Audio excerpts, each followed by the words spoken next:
Hi, and welcome to the 515 Project. Today, it is probably more important that you have a functioning website than a sign on your front lawn. If you're not on the web, you're invisible to the majority of your mission field. And if you're invisible, how will they know that you care about them? How will they know you have anything to offer them? We estimate that 50% or more of the 200,000 to 300,000 small to medium-sized churches across America are hiding under a bushel today. Either they have no web presence at all or have something less than they hoped for due to the complexities and costs involved. This could be upwards of 100,000 churches hiding under bushels instead of shining their gospel light brightly. This may not be their fault. They may have tried to create a website with one of those easy offerings that are available out there, but found that a WYSIWYG editor and a $20 hosting plan don't make a website. So they end up with something that is never finished, confusing to visitors, or always out of date because it's too time-consuming to try to keep it current. Yet other churches may simply not have realized yet just how critical the need for web presence has become in today's web-enabled society. The 515 Project has adopted this church invisibility problem as our mission. Simply stated, our mission is to ensure every small to medium-sized church in America can easily and affordably have and maintain a professional web presence reaching into their local mission field. To empower churches, we believe site management needs to achieve a new level of simplicity. Churches simply don't have the time for a website that becomes a second career. Churches need a website that is refreshed easily with no worries about breaking the site or rendering it useless, baffling, incomplete, or ugly. We bring simplicity. We have no WYSIWYG editor, no menu linking decisions, no page formatting nightmares. You simply enter content into text fields and click Save. Now we're going to spend a few minutes and just look at the demo site, which is located at www.demohill.org, and we're going to see what features are available in this website. Websites need to portray the right amount of information. You can either have too little or too much. A lot of sites go to the way too much.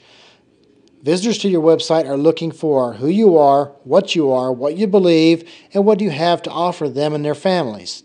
They're not looking for, pictures of your picnic, 3 years ago and all this kind of stuff. They just need some critical information about you, who you are today, and what it is you're doing. So we've built a templated website that allows you to easily enter that information for them so they have it available in a easy-to-use format. The menu's very simple, very straightforward, and we're just going to run through it real quickly.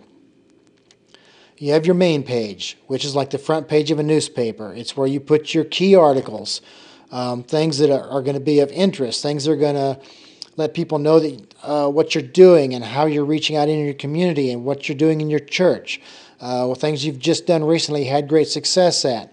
That's the kind of thing you can put on your front page. Down the right side of every one of the main pages, you'll see we have announcements, which are those short notifications to let people know things that have just happened or things that will be happening. If you had a baby born or if you got a youth event that's coming up, you can make an announcement here. You don't want to necessarily make a full front page article out of it, but it's something that you want people to see, so you make an announcement. Recent messages. If you record your sermons in your services, you can convert those to MP3 format and then upload them to the website and create an online message archive.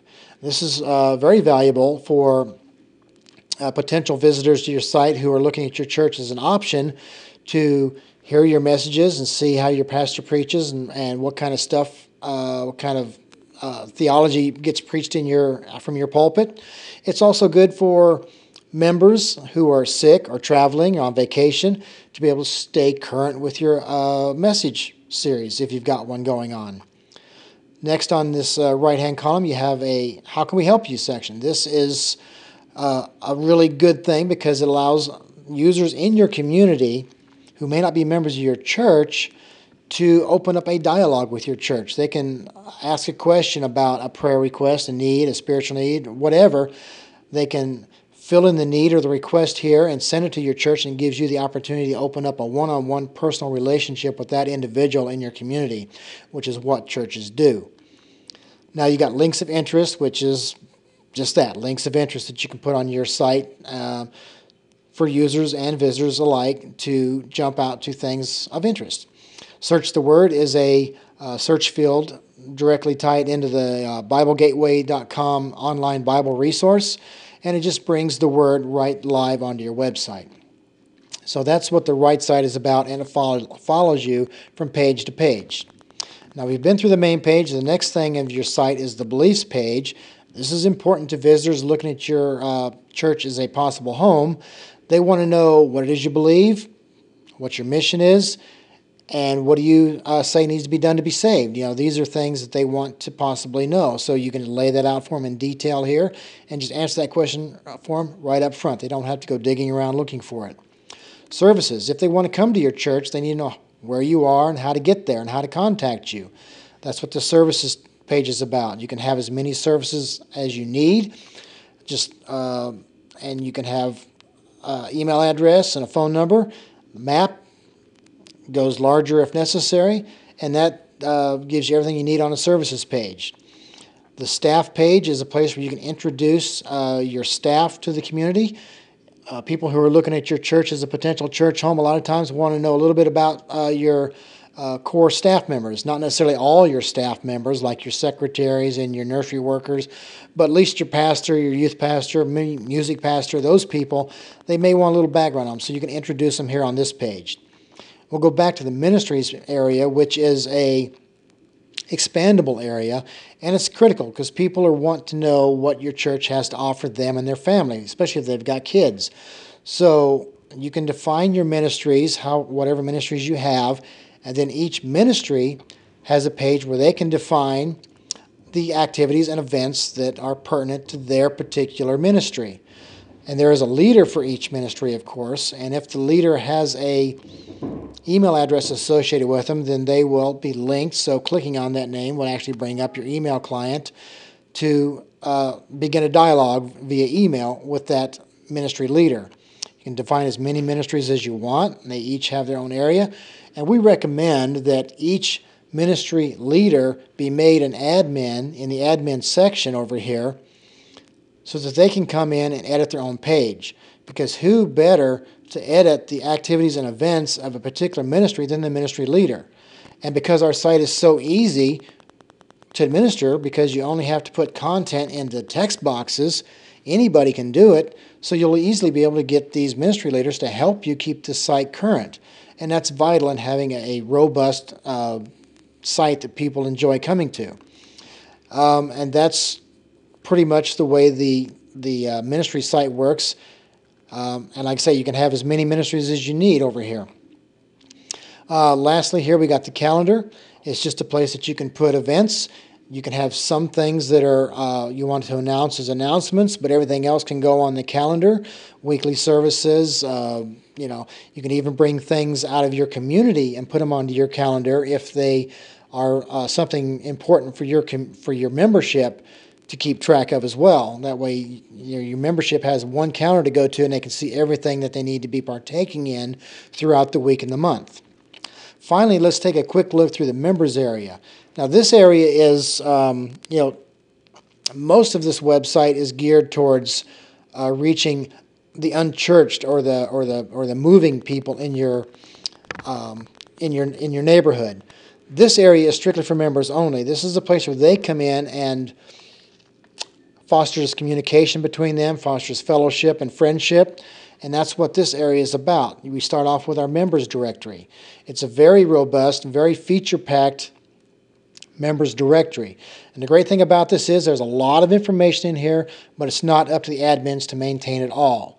The administrators create the basic family unit, like the Jack Jackson family, which happens to be the pastor of this demonstration church. Then Jack would come in here and fill out his family unit's details. He would add all of his family members, And each family member, then he could add details for them, like their email address, their phone number, their birthday, their anniversary, their date saved, career, favorite color, favorite scripture, and on. And for each one of their family members. So you have all this information that's available between family member units, so that I can come in and I can begin to find other people who have things in common with me in the church family. So it's a very good directory tool, and we're actually very proud of that. Another area here is the members forum. Like any other forum on the internet, this forum is to foster communication.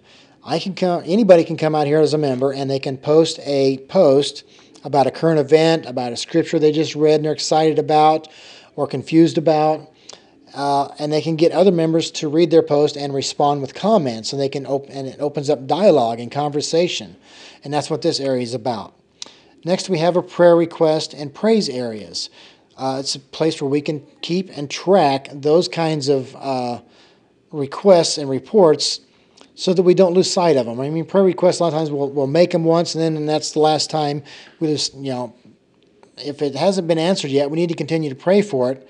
And so that's what we do with the prayer. If it has not been answered, it's still a valid prayer. It needs to be continually lifted up to God. So these areas allow us to track prayer and praise in a more dedicated environment. Next is a thing we call mini missions. These are just little mission outreach opportunities. It can be somebody in your church, it can be a neighbor of somebody in your church, or somebody you know in the community that needs a little thing done, like maybe they need their fence painted or a branch cut out of a tree, and they can't do it. It can be put on here as a ministry outreach, and then somebody in the church can come along and say, oh, I got time, or I've got the skill to do that, and go out and handle that and turn it into an outreach, which basically is just showing the love of Christ to somebody in the community. Next, we got church positions, just a place to track that kind of information so people in your membership know where to go to find out who is in charge of certain ministries in case they have a question or want to partake or volunteer or whatever. They know who to go to. Church committees, kind of the same thing. Churches all have committees. We need to know what committees are active and who's running the committee, who's on the committee in case we need to go offer any assistance or communication to the committee to help them out. That information is tracked here. And if your church uses the membership to take turns cleaning the church, you can track a cleaning rotation here. I can come out here and see when my next cleaning date is, and that's just a nice little feature to have if that's something that you do in your church. That concludes what's available in the members area. And remember, we have all these other areas of the site, and it's a good-looking, well-designed, easy-to-navigate site that is so easy to keep current with the way we built the admin section. Your site will always look this good. And at $119 a year, you can't get a better deal. So we really feel that the 515 project offering is what's going to put most of the churches that are now under bushels up on a candlestick on the internet. And so we appreciate you going out to the 515 Project website and checking us out a little further. And if you know other churches, members or staff at other churches that don't have a web presence, or maybe you're looking to change their web presence, send them out to our site. And to do that, we have a share page here where we have a brochure available that you can download, and you can send this brochure to friends at other churches to introduce the 515 Project to their church in case they're looking to do something a little better with their web presence going forward. And with that, we'll conclude this video today, and I certainly appreciate the time you spent with me listening to me here today. Thank you very much.